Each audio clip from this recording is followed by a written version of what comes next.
You're tuned in to the Stingbat Radio Network on FM 101.2 KRPG. Today's episode focuses on... you didn't write anything here. Oh, is that me? There's nothing there. What am I supposed to say? It's another cold open of Jody messing up. I thought you knew what we were doing here. I'm sorry. There.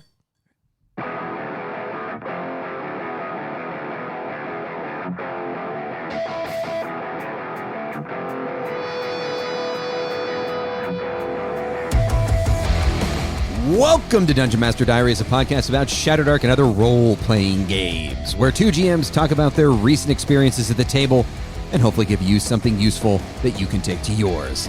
On the show today, we discuss many styles, one game.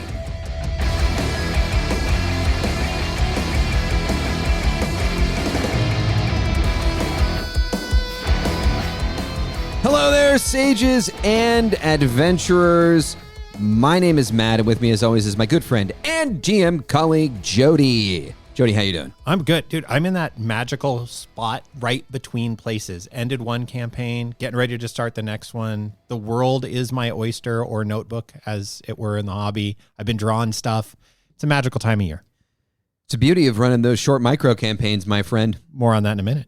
Today's episode focuses on using Shadowdark to play a variety of game structures and styles. So, Jody, take us to the table. All right, so I'm going to break from usually I like to try and do a little dramatic reading during these. This time I'm not, because it wouldn't be appropriate, or it would take a half an hour, which is not what anybody signed up for.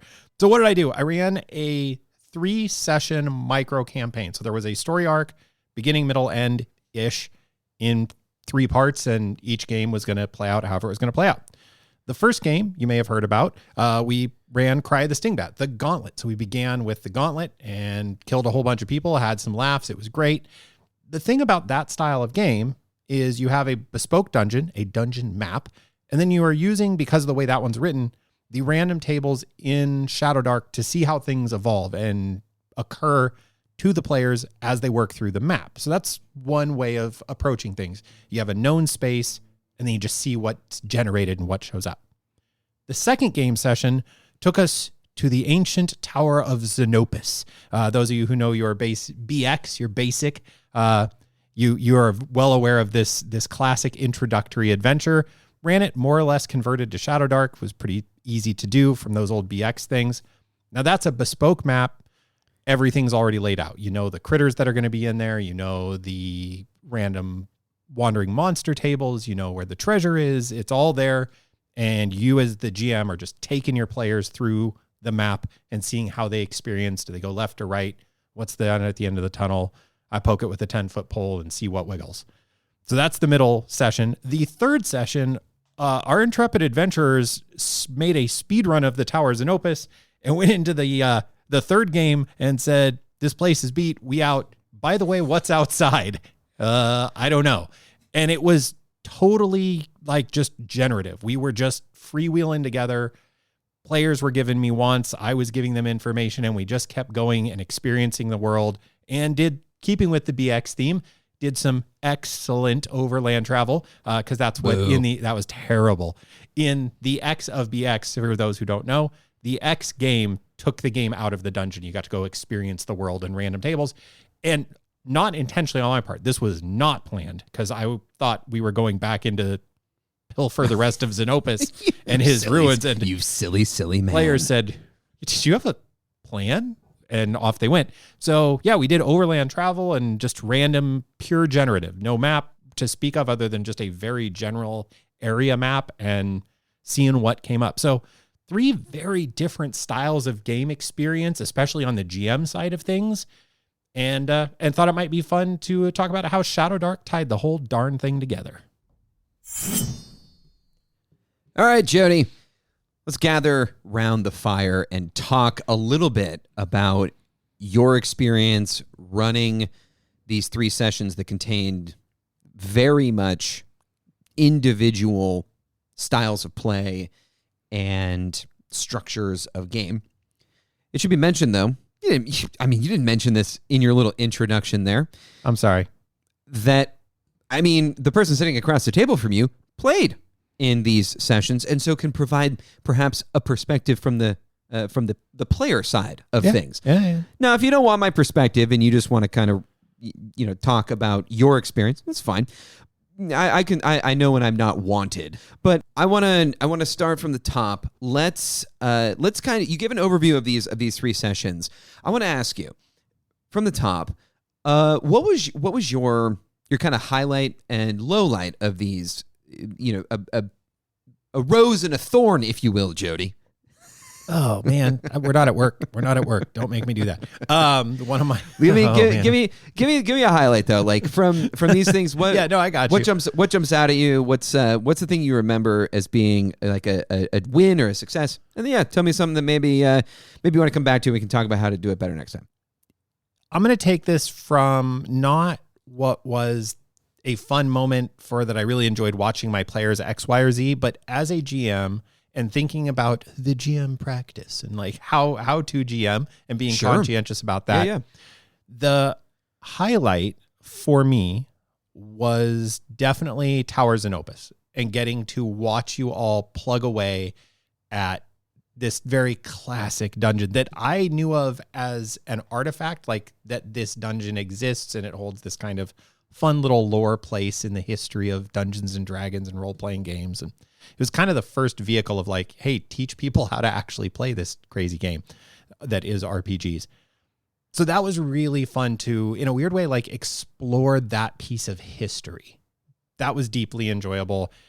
And bringing it to a new modern audience with a new modern system that was going to allow it to run in a very punchy and kind of exciting way was great. That was tremendous fun. And I think it played out almost as if I could kind of write here's how it's going to go, it would have gone like that. Like the way you guys navigated it, deaths and challenges and strangeness, it all worked out great. Really enjoyed that.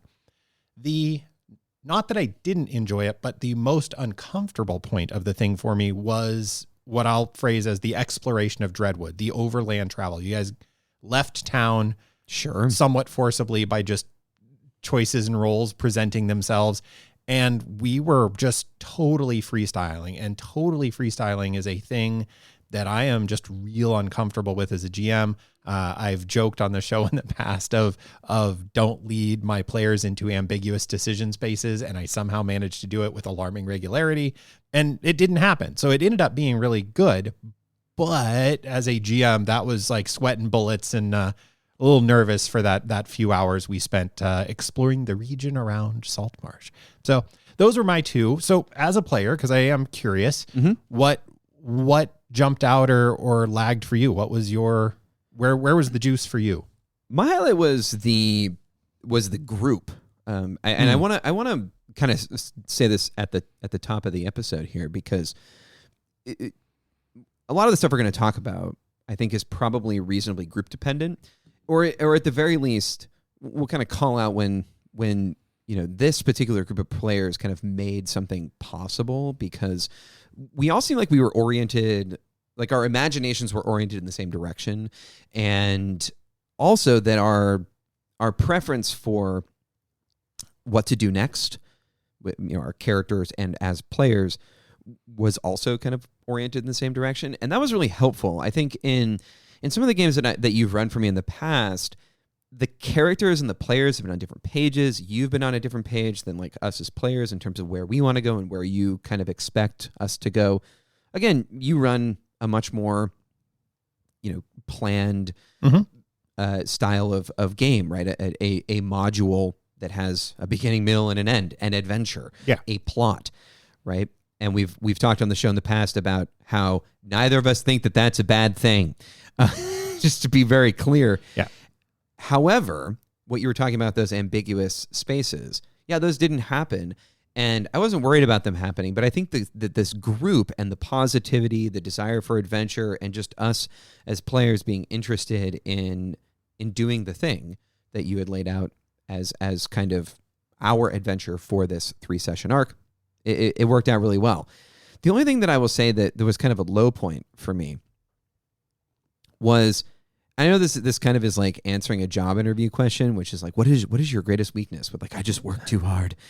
I felt like I just wanted more time at the table. Like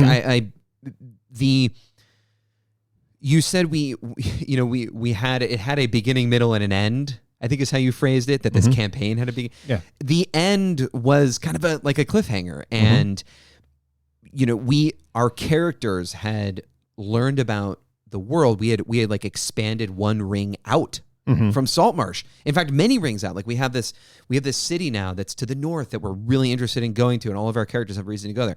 So I know it's kind of a cop out, and we can talk about some of the places where you think that maybe you want to improve or what have you. But I don't know. The reason we're doing this episode is because this sort of was like the platonic ideal of role playing in a D&D game. Over the course of three sessions, it had everything. I laughed, I cried, I lost 20 pounds. Nice. Yeah, and I mean that's really, it's not to. I didn't want to do this episode because let's talk about how awesome I did, because there were highs, lows, and areas for growth as always. Neither did I, but here we are. But there was the element of, man, we got to play 3 really distinctively different styles of game. A maximum lethality game, a game that is you're on the map doing the thing, you're exploring the dungeon, classic is classic, and then the generative, just freestyling, the map will generate as you go poke at it kind of game. And it often shows up online that Shadowdark really is just about crawling in dungeons. Well, here's the end of this game that left you going, hey, I'd like to play some more. There was no dungeon. We were playing exclusively Theater of the Mind. Prior to that was map grid, combat on a grid and dungeon squares and the whole deal. So that, in a weird way, these 3 sessions like dispelled that myth or that discussion point of, no, we played 3 games, and I couldn't agree more. It was in terms of the group, the 3 of you were a delight to run for. But before you dive too deep in this, I want to kind of tee this up, because I think the bulk of this discussion should be about how the Shadowdark system supported these various forms of play. And so, are there other things that come to mind when you think about the ease of just kind of basically just putting a new coat of paint over a set of rules? Is there anything that you added, or you felt like you changed the rules and it was pretty simplistic, or there wasn't much friction? Yeah, in one of our past episodes I uploaded, because we were talking about it, I have a campaign guide, and it's like an intro and how to build a character little zine I've created over, here's my setting, my generic fantasy world, and then how to build a character for Shadowdark using the Shadowdark rules. So there's a really nice and easy segue of, as you said, I love that, of just fresh coat of paint and ta-da, same thing. Funny enough, what came out of this is the rules for halflings as they exist in the Shadowdark book really more accurately matches my gnomes. And I just decided at the end of this last campaign for my next one, halflings are going to be gnomes, or gnomes will be halflings, and then halflings will get some new rules. I'll figure out, future me needs to figure that out before I run again. We added some new rules for spears and adjusted how spears work as a defensive weapon. This is a world according to Jody is, hey, spears historically are the most useful weapon of war. They're ubiquitous. Every culture in the world uses them. They're highly effective. There's some amazing YouTube videos talking about like a sword versus a spear. How does that go? Most of the time, unless you're highly trained, the spear's better. And it just bugs me that spears tend to be who cares? Nobody uses them because it's not as cool. It doesn't look as cool as a sword. Unless you have some stuff. 700 pole arms, all with their own individual speeds and damage types. What is the difference between a halberd and a whatever? It's like a bardiche. but without getting to that level of detail, I really like, and we'll post them in the show notes, I really like your changes specifically to the spear, because we went back and forth about this, and you came up with basically like a new, I guess you would call it a property, a weapon property. Yeah. And it's great. It works perfectly. And I love it. I'm trying to think if there were any other skin overs. I did. Skin overs. Yeah. Well, I'm thinking of that because The segue between the second and third session from the mapped Tower of Xenopus into what became just a wild freewheeling exploration of the map was hinged upon a gazer, for those who know your D&D monster types, which is the most minimal sub-beholder. So it's a little tiny head, which quickly became called Head.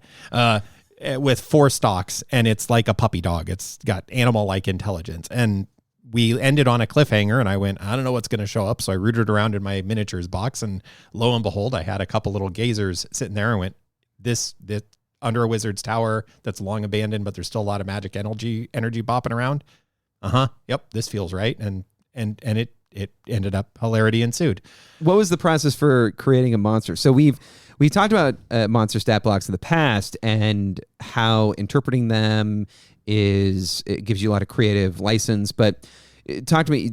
The gazer, if I'm understanding you, is not anywhere in the Shadowdark rulebook. I haven't seen it anywhere. So non-copyright infringing 10-eyed oracle. Notwithstanding. So what did you use the 10-eyed oracle for inspiration, or did you just kind of come up with what was your process like for making this monster? My hot take for this episode is that 5e stats are a lot closer to Shadowdark than anything else. In terms of, like, if you want to go grab BX, or you want to grab AD&D, or you want to go grab OSE or other retro clones, there's more work to be done with those than there are, for me, with 5e monsters. So I went and looked at the 5e monster, and then also looked at the 10-eyed oracle, and kind of just estimated what seems similar. And what ended up happening is my favorite editing phrase is I took the big black Sharpie and just started crossing stuff out. And for most 5e critters, that's really all you have to do. You adjust the hit points. There is some gear grinding that you got to do to adjust hit points for, 5e to Shadowdark speak. But the 4 eye beams, that was pretty much just what was in what was in 5e. And Bob Worldbuilder has an episode about monster stat blocks, and his process was, or the video, if I'm recalling it correctly, it had a section or was about that same idea of the big black Sharpie. One thing that I've noticed about Shadowdark monsters, and people ask about this all the time, like, how do I convert? Well, people ask about converting adventures constantly on the Shadowdark Discord and on the Reddit, and I'm sure on the Facebook. But one of the things about monsters that's really interesting is, I don't think it's a hot take to say that they're closest to 5e. What I think is interesting is that they just have fewer words, but they largely do the same thing, right? I mean, you're kind of adjudicating stuff the same way. It's just you're kind of reading between the lines. And what I like about creating monsters in Shadowdark is that, first of all, there's a wealth of monster abilities in the book already. You got 5e for inspiration, and it's many, too many monster derivatives and expansions, and whatever. So many, too many.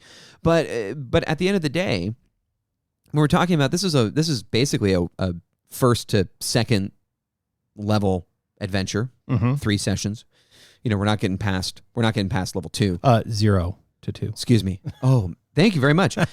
When you're talking about that, you're talking about low level monsters, which people tend to kind of look down on as being not very interesting. And I thought that the introduction of a gazer was both it first of all scared the crap out of me, and second of all, it was really cool to see this unique, interesting monster that wasn't. And I know you have a long-standing affection for goblins and orcs. I do indeed. But at a certain point, you're kind of like, man, I'd love to see something new and interesting if I'm really only going to be able to play, a first through third level character, which is sort of that's like my life a little bit. That's kind of where I live right now. The semi-perma GM, that's how it goes. Yeah, and I thought it was so cool. I don't really have a point here. I'm just rambling about how how cool it is, and also it doesn't seem like it's that much work to make a monster. And I have to say this is the last thing I'll say. I was so angry to find out that it had 5 hit points, and because I was so afraid of it. I mean, it would have just wrecked us if it got an attack off with its one beam. Not to say that it couldn't do more, but I was so mad. I was just furious. It ended up being that we had like kind of almost a quasi-social encounter with this thing because my charisma and being a wizard. But that riz for the head. Heed, move. But that's a great example to segue away from the monster itself. Sure. And thanks to one of our players, actually, I was stumped on what do I throw at you guys at this cliffhanger random encounter that's coming up from the crawling clock and is in between 2 sessions. And oh my gosh, what am I going to throw at them? And I remember years ago, one of our players had asked me like, hey, where do you come up with these ideas for adventures? And I legitimately was like, just go look in my box of miniatures. And if something looks cool, I play it and build an encounter. 100% that's where this one came from, but it was the right fit for the environment. I knew it was going to be a pretty gnarly encounter for you guys at first level. You were, I believe at that point, were first level still. And there was a great Shadow Dark bailout of, but I'm guessing you'll try and talk to it. If it's not immediately aggressive, let's see how it reacts. And you push to the front as a higher charisma character was a good idea. You know, I really am increasing. This is a thing I love, and I know some people get frustrated at it, but I like leveraging the charisma stat of, hey, if you're a player and you love to talk and be engaged with the GM and work with NPCs, and you're playing a charisma 2 character or -2, GM, make them roll. Use the reaction tables. See how people respond to them. You know, and so I didn't like that you made me roll the reaction rolls. That felt unsporting. I'm already losing my hair because I think this 4 eye stalked beast is gonna beam me with like some sort of fear effect. I'm assuming or disintegrate me or something. But yeah, I agree. I think that and there was a discussion about this recently on the Shadow Dark Discord about, do you make your players make charisma checks to deal with social encounters? And obviously many people had many ideas about this, but one of the things that this set of 3 sessions had was actually a lot of role-playing encounters. Mm-hmm. What I enjoyed, because I want to skip to the 3rd session, and I want to skip to a very specific role-playing encounter. If we're just we're kind of moving through this a little organically here, so we're going to kind of skip around. But I want to talk about this scene, and I want to talk about what's going through your head, because now we're going to fast forward, not from this place where you had a ton of planning. Yeah. I want to go to the exact opposite, where you were at the table, right? Because this kind of feels like 2 bookends. Right. That's the whole theory here of this episode. Right. So we are exploring the wilderness. We're on our way to the Dreadwood, aptly named, by the way. Turned out. We're on our way to the Dreadwood, and you roll this encounter that we're going to have along the way. And you place the encounter at the top of a hill. And I want you to kind of set this up from your perspective. You roll this encounter. Some of your lore comes in here, and because we've briefly talked about this, but I want to go in depth because it ended up being a social encounter, and I found it really interesting and engaging in terms of how you adjudicated this. But set the encounter up for myself and for the listeners.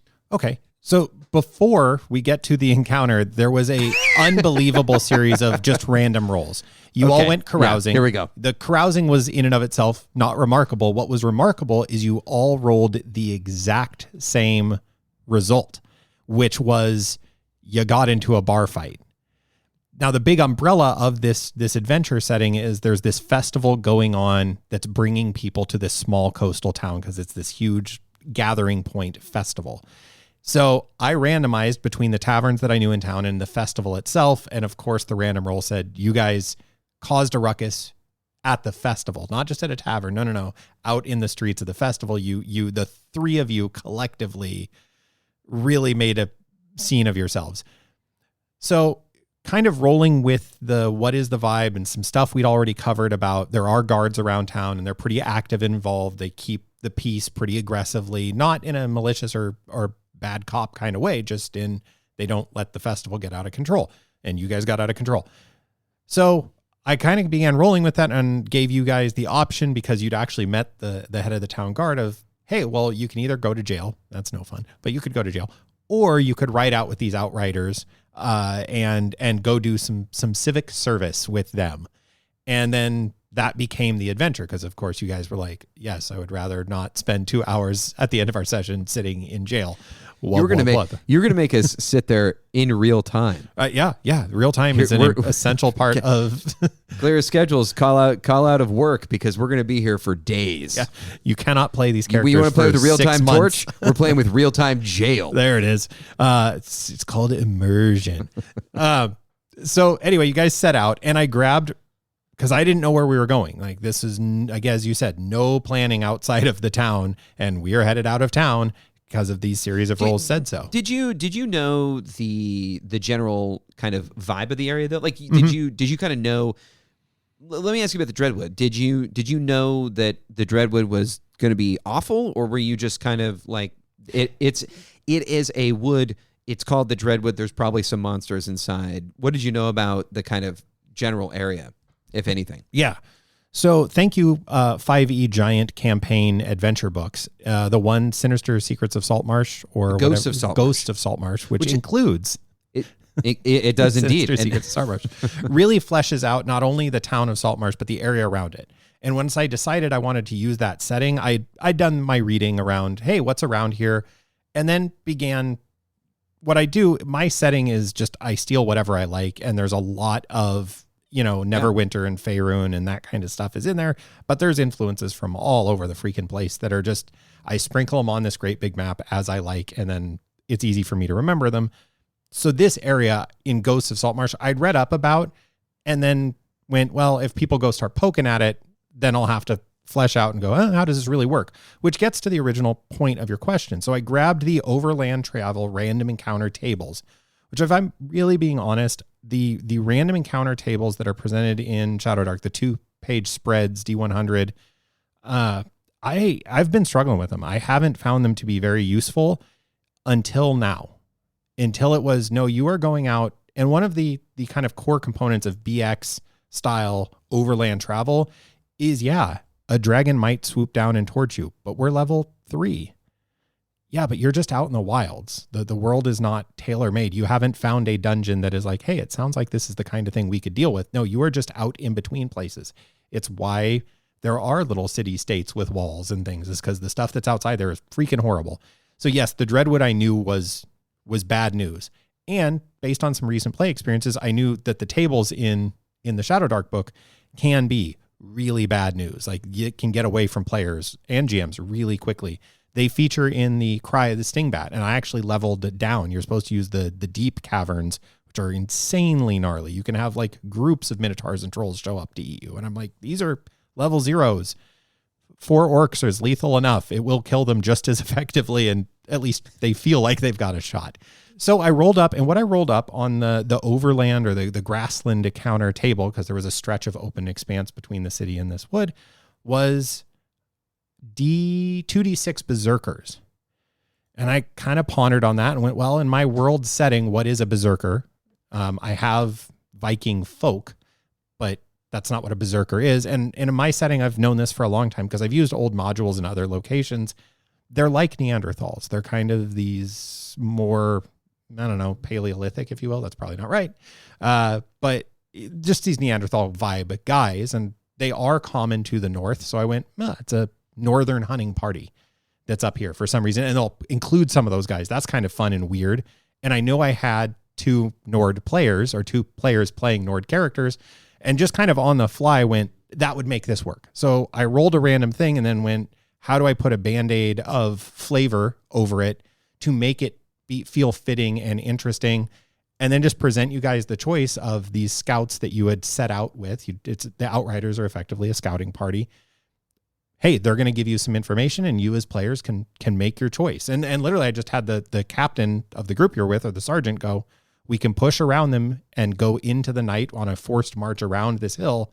But really, we kind of need to get back up on this hill. It's this strategic point. It's this thing we use. And so it was just on the fly, a matter of coming up with what the random table gave me, and then, grabbing it in a headlock to fit thematically what felt right. Yeah, it totally worked, first of all.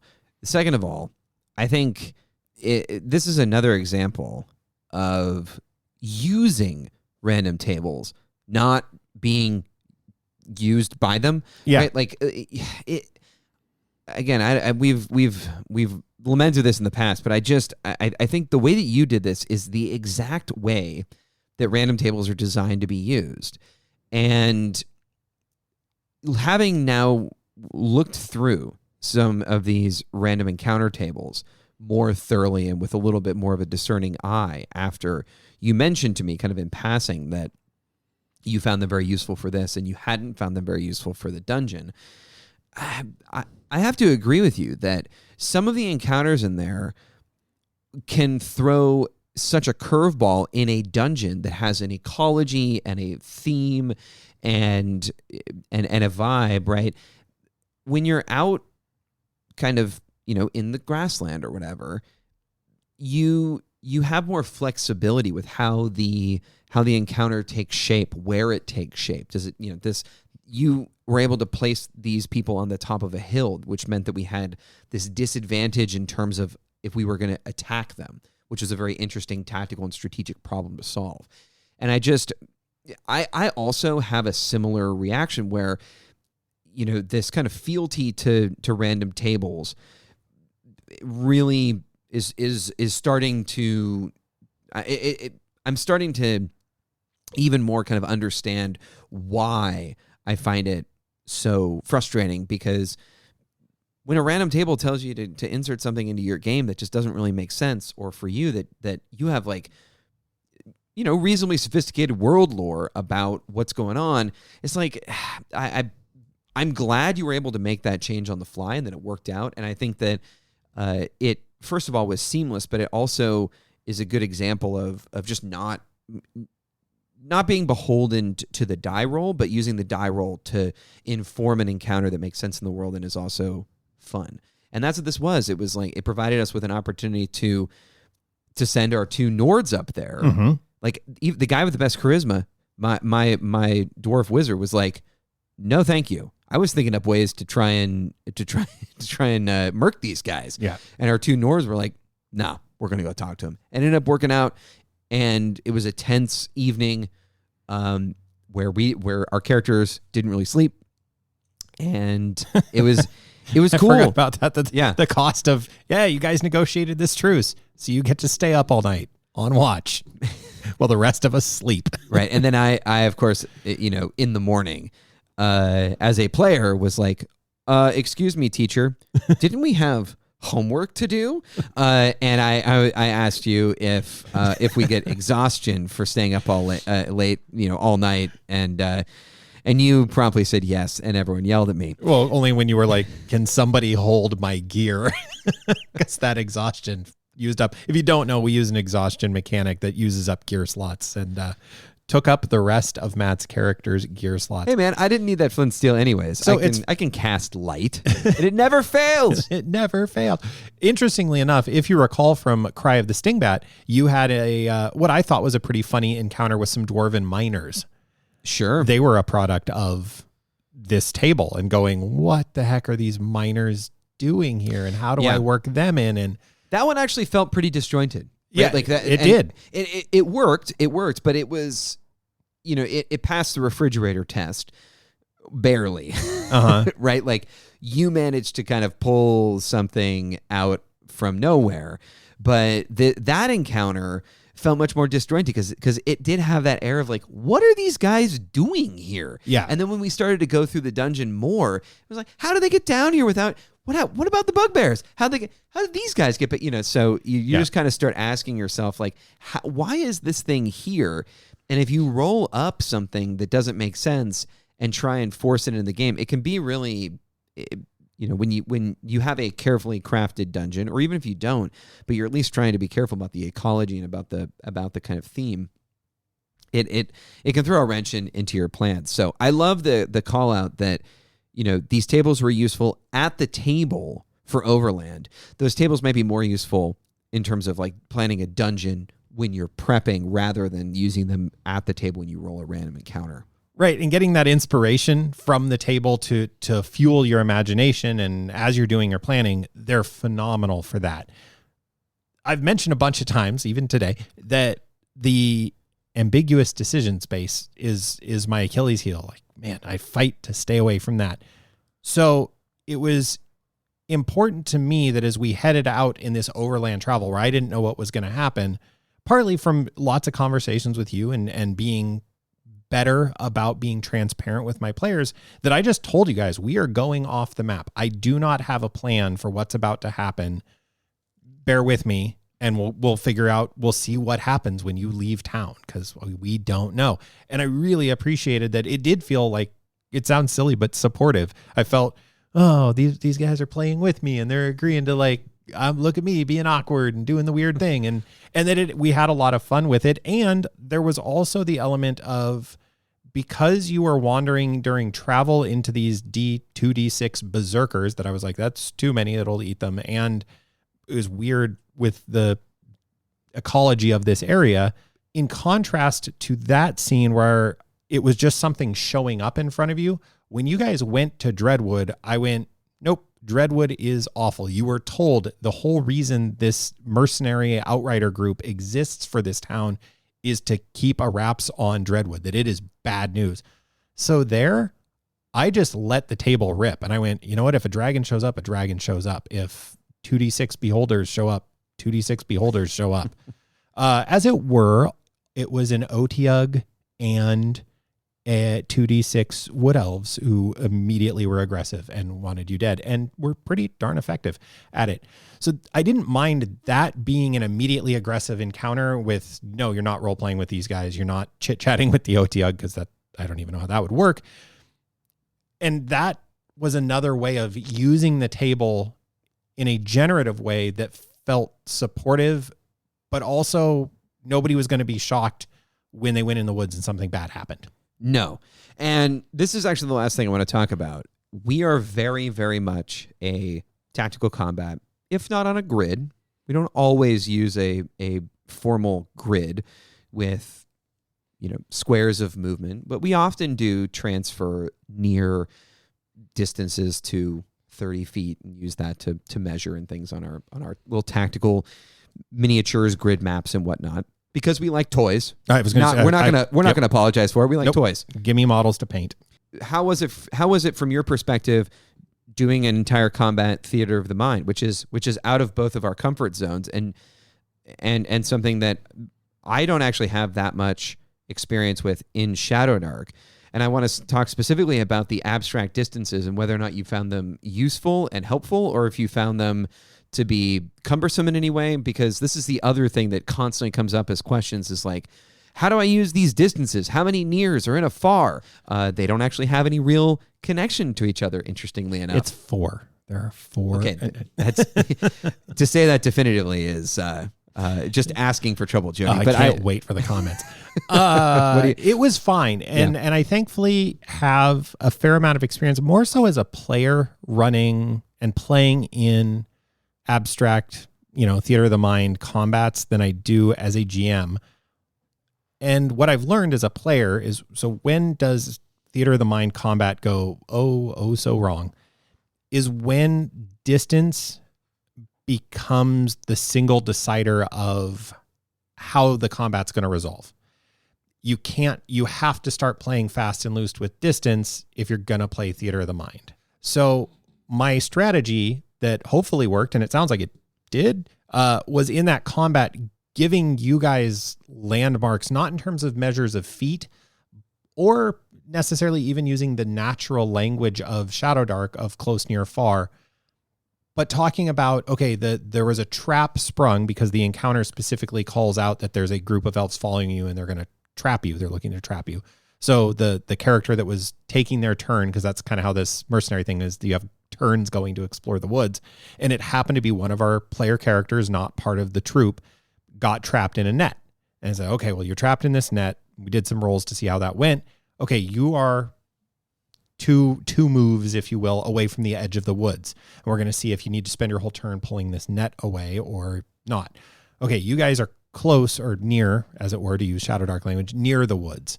outside, but nearby, whereas the horsemen that are with you and the other guys on foot are in this range. So arrows are flying back and forth. Okay, they are falling back, and now you are closer. And so it was always relative position to here's the wood line, the elves are up in the trees, the horses are furthest away. So it never was about feet or measurements. It was about relative to position to key. You can understand what a line of woods looks like. I don't have to be real specific that it looked like Fangorn or the Black Woods of Russia or a Northern California riparian forest. Like that, nobody cares. It's a forest tree line. That's it. It's good. Whatever. See trees, line. Got it. So as long as the relative distances worked, I usually feel like that's fine. If it starts getting into noodly bits, like a barroom brawl of where exactly is each person, and there's 20 people in the room, and man, things just start falling apart so quickly in those environments, especially if it's a little bit bigger room.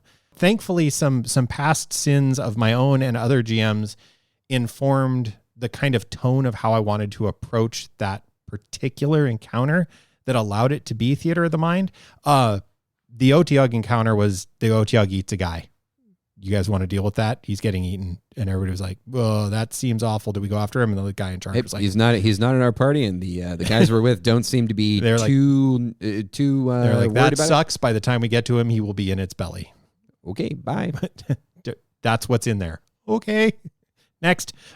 So yeah, it worked out okay. It's not my preferred style play because I didn't get to bust out 2d12 or 2d6 wood elves to throw at you guys, which I have. But it also would have been tedious to stop the game and get out an entire forest line and get, in this case, 7 wood elves and find 2 guys on horseback and 3 on foot and one that looks like a Weasley little wizard guy. And it would have just been too much. And it would have killed the vibes. Well, with that, let's take a break, hear from our sponsors, and we'll come back and we'll close out the show. Dungeon Master Diaries is brought to you by Squarespaces. Are you an aspiring architect of doom? Have you ever wanted to build the perfect dungeon, but you found yourself tangled up in complex designs, confusing traps, and a severe lack of lava pits? Well, fear no more, because with Squarespaces, creating the perfect dungeon is easier than casting magic missile. Squarespaces is the ultimate tool for designing the lair of your dreams or the labyrinth of your enemy's nightmares. Whether you're crafting a cozy little cave or a sprawling maze, Squarespaces gives you everything you need to design, customize, and populate your dungeon in just a few clicks. With an intuitive drag-and-drop interface, you can easily add secret doors, trap-filled hallways, treasure chests that may or may not explode, and so much more. And don't worry, no arcane knowledge is required. Just pick your tiles, set your traps, and voila, your dungeon is ready for adventurers to scream in terror. Plus, Squarespaces offers dozens of dungeon templates to get you started. Whether it's an ancient crypt, a haunted castle, or a portal to the Underdark, we've got you covered. So why wait? Level up your dungeon design today with Squarespaces. It's fast, it's easy, and it looks fantastic. Start your free trial today by using the code DRAGONHORDE for 10% off your first purchase. That's Squarespaces, the easiest way to create a dungeon. All right, Jody, we're back to close out this discussion and bring the topic into the light. We're going to go over our core takeaways. We're going to start with you. What's your first one? So I'm going to steal maybe the first advice you ever gave me that wasn't even advice. It was just, what are we doing? And be transparent about what style of game you are going to run. I told my players before we ran a gauntlet at Matt's urging that we were going to play a gauntlet. They knew we would be running more of a classic style game once they got to town. Became very clear they were going to go on a dungeon crawl. That was not hidden in any way. When the dungeon crawl wrapped up a little earlier than I expected because they found the hack code to speed run the dungeon. Oh, the things you guys didn't see, though. Oh, some awesome stuff you guys didn't see. I was like, hey, I'm off the map. I don't know what we're going to generate. We're going to figure it out together and let's see how this goes. And in all those cases, you guys knew as players where we were going and what style of game you were going to need to engage with. And I think that's really helpful advice you gave me. And so I wanted to give it as a takeaway. All right, my first one is to get uncomfortable. You put yourself in a place, Jody, that you weren't comfortable with. Like, this is not your preferred style of running. I don't think that you will eagerly go back to it. But I was really happy to see that you felt like you could get out of your comfort zone with the three of us players. And I just want to encourage GMs, you don't have to do it all the time, but every so often it's really good to just kind of get a little bit out of your comfort zone. If you're used to running modules or set adventures, try some generative stuff. Try to get a little bit looser at the table, and vice versa. Like I tend to be more generative, but I've been enjoying the few times recently that I've run bespoke dungeons. I think it's good to just try new stuff, try new games, but just remember, always come back to Shadowdark. There it is. What's your next one, Jody? Well, I just want to say yes, and to what you just brought up, those will inform your other games. And when you go back to the thing you're comfortable with, you're going to have gained some new skills from that. Well, no, I am not just going to go, let's just freestyle it. No planning needed. Let's go. I'm not going to do that, but I'm certainly more open to that possibility. And the world grew. There was some fun, exciting stuff that came up out of that new uncomfortable space. And that segues me to my last little piece of advice. Find a balance between your existing world lore as a GM, the world you know and you've created if you're playing in your own bespoke campaign setting, but make sure you're leaving lots of room for generative lore. Let your players' decisions start fleshing out that map. Let their ideas shine. The reason I am switching, as I mentioned, that my gnomes will have the halfling special rules going forward is entirely based on a player decision and the way they played a gnome for a fairly long campaign. And I just finally went, I'm being weirdly dogmatic about this turning invisible thing when that's literally how this other person's played gnomes in my world for well over a year. So, there's got to be that room for that generative lore in your existing world lore and back and forth. There's a really lovely symmetry there that is rewarding to be mindful of. Take us home. All right, so my last one here is for the players out there and for GMs who find themselves on the player side of the table from time to time. And this is something that I have been working on. Jody, we've had lots of conversations over the years about this. Support your GMs as players. When you can see that your GM is entering that unfamiliar territory, when you told us, hey, I'm just being transparent with you, we're off the map.